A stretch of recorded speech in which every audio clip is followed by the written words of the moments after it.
Alors, dans cette vidéo, on va parler du lien qu'il y a entre produit scalaire et orthogonalité. Donc je rappelle que l'orthogonalité, c'est l'autre nom de la perpendicularité.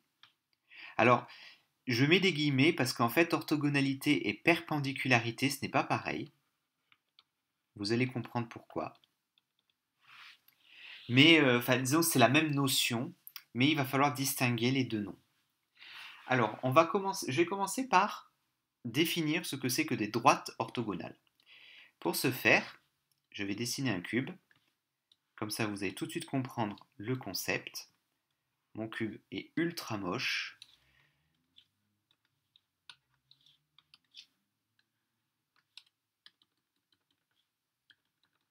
Bon, c'est trop laid, bon, c'est pas grave.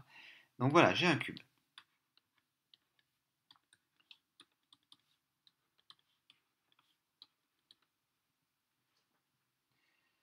Donc, des droites orthogonales, ce sont des droites, par exemple, celle-là et celle-là sont orthogonales. Parce que, alors, ce sont des droites orthogonales, ce sont des droites qui sont perpendiculaires quand elles sont. Enfin, si par exemple là, je vais tracer la droite parallèle à EF dans le plan de la face de derrière, donc je vais la tracer en bleu.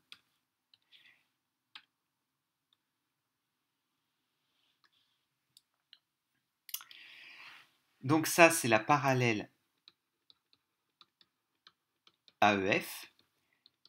Donc deux droites sont orthogonales si, lorsque je trace la parallèle de l'une dans le plan, dans le même plan, enfin dans un plan qui contient l'autre, eh bien les droites sont perpendiculaires. Alors, la définition est un petit peu compliquée comme ça. En fait, ce qu'il faut retenir, c'est plus simple de le voir comme ça. En fait, deux droites sont orthogonales lorsqu'elles sont, enfin, leurs directions sont perpendiculaires. Mais, en fait, orthogonales, ce sont des droites qui sont perpendiculaires et qui ne se touchent, ou pas, et se croisent ou pas.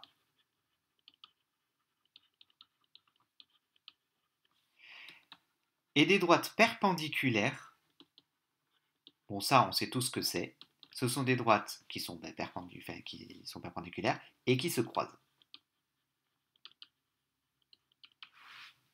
Donc, en fait, quand je vous disais qu'il y avait une distinction entre les deux, c'est que pour qu'elles soient qualifiées de perpendiculaires, il faut qu'elles se croisent. Alors que orthogonales, elles ont leur direction perpendiculaire. Donc, vous voyez, par exemple, la droite CG et la droite EF sont orthogonales parce que leurs directions sont perpendiculaires, mais elles ne se croisent pas. Tandis que la droite GH et la droite GC sont perpendiculaires, mais elles sont aussi orthogonales. En fait, si je suis perpendiculaire, je suis orthogonal, mais le contraire n'est pas forcément vrai. Je vais dessiner en vert d'autres droites orthogonales, par exemple la droite AD est orthogonale à la droite BF. Puisque par exemple la parallèle à... Oh, c'est trop laid. Voilà. Donc la droite AD est orthogonale à la droite BF. Puisque si je trace une parallèle à AD dans le même plan que la face de droite, c'est la droite BC, elles sont bien perpendiculaires. Donc la droite AD et la droite BF ont des directions perpendiculaires, mais elles ne se croisent pas, elles sont juste orthogonales. En revanche, la droite BF et la droite BC, elles sont perpendiculaires. Donc voilà, des droites orthogonales, en gros, c'est des droites perpendiculaires qui ne se croisent pas. Voilà, je ne devrais pas dire ça, mais grosso modo, c'est ça, c'est des droites perpendiculaires qui ne se croisent pas. Donc dans l'espace, on peut être orthogonal sans se croiser. Donc, les vecteurs orthogonaux. Deux vecteurs sont orthogonaux si et seulement si les droites qu'ils dirigent sont orthogonales. Par exemple, la EF et CG ou GC sont orthogonaux. Parce que la droite EF et la droite GC sont toutes les deux orthogonales. Un autre exemple, le vecteur EH et le vecteur EF sont orthogonaux.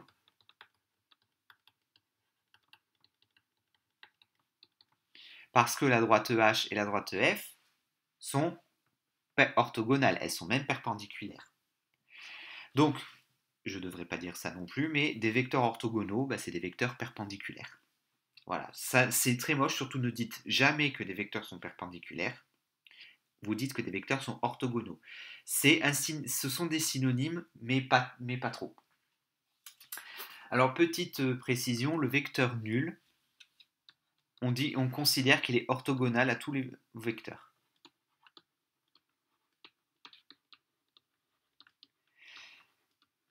Alors tout ça c'est bien joli. Alors maintenant je vais parler pour les plans. Donc les plans, alors je ne vais pas le définir, ça ce sera l'objet d'une autre vidéo. Mais les plans, donc là par exemple j'en ai dessiné un, là je vais en dessiner un autre. C'est laid. Enfin bon. Voilà, là j'en dessine un autre. Je vais tracer en rouge la droite d'intersection des plans. Voilà, il faut imaginer donc en gros que j'ai deux feuilles de papier, il y en a une qui coupe l'autre. Eh bien, s'ils se croisent de manière perpendiculaire, si ça fait un angle droit, on dit que les plans sont orthogonaux. On parle aussi, là par contre, c'est complètement synonyme, on parle aussi de plans perpendiculaires. Donc voilà, mais ça fera l'objet d'une vidéo avec une définition beaucoup plus rigoureuse. Et donc la question c'est, que vient faire le produit scalaire dans tout ça? En fait, le produit scalaire va nous donner un critère très pratique pour savoir si des vecteurs sont orthogonaux. U et V. Et ça, c'est le point du chapitre. C'est le truc qui sert pour le produit scalaire. Donc U et V sont orthogonaux si et seulement si, ça c'est bien la propriété à retenir, U scalaire V égale 0. Donc, désormais, dans les problèmes de géométrie, si on vous demande de montrer que des droites sont perpendiculaires ou orthogonales, dès l'instant qu'on vous parle de perpendicularité ou d'orthogonalité, pensez produit scalaire égal à 0. Vous devez démontrer qu'un produit scalaire égal à 0. Vous allez voir dans des prochaines vidéos qu'un produit scalaire, ça se calcule très facilement, contrairement à ce que la définition semble suggérer. Mais voilà, il faut vraiment lier dans votre tête le produit scalaire à l'orthogonalité. Deux vecteurs sont orthogonaux si et seulement si leur produit scalaire est égal à 0. Donc, comment est-ce que je montrer que deux droites sont orthogonales? Comment est-ce que je peux faire pour montrer que deux droites sont orthogonales?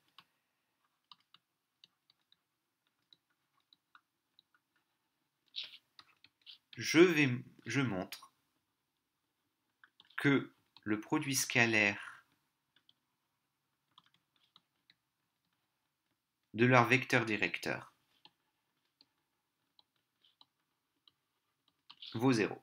Donc je prends le vecteur directeur de l'une, un vecteur directeur, je devrais dire un, pas un vecteur directeur de l'une, un vecteur directeur de l'autre, je calcule le produit scalaire, si c'est fait 0, les droites sont orthogonales.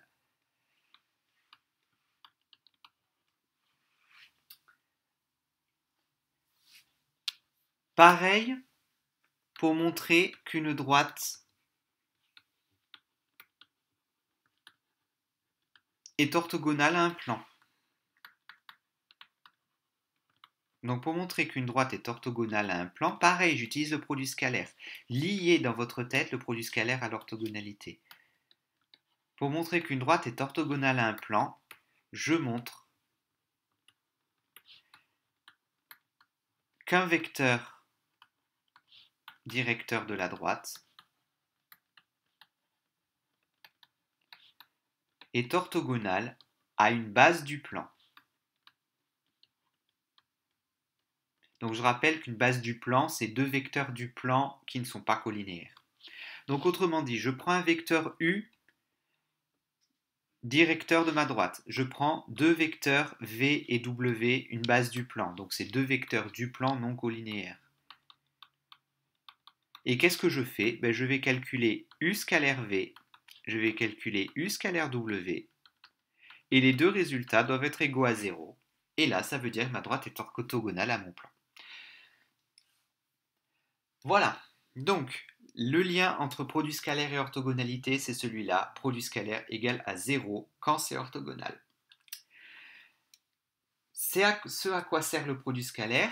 Dans des prochaines vidéos, je vais vous montrer comment on calcule un produit scalaire en pratique dans les exercices. On ne se sert pas de la définition, on se sert d'autre chose. Et ensuite, ça va nous permettre de parler de plans. Donc, on va définir proprement l'orthogonalité de deux plans. Et ça va nous permettre, après, de parler du truc important du chapitre sur le produit scalaire, que sont les équations cartésiennes de plans. C'est tout lié.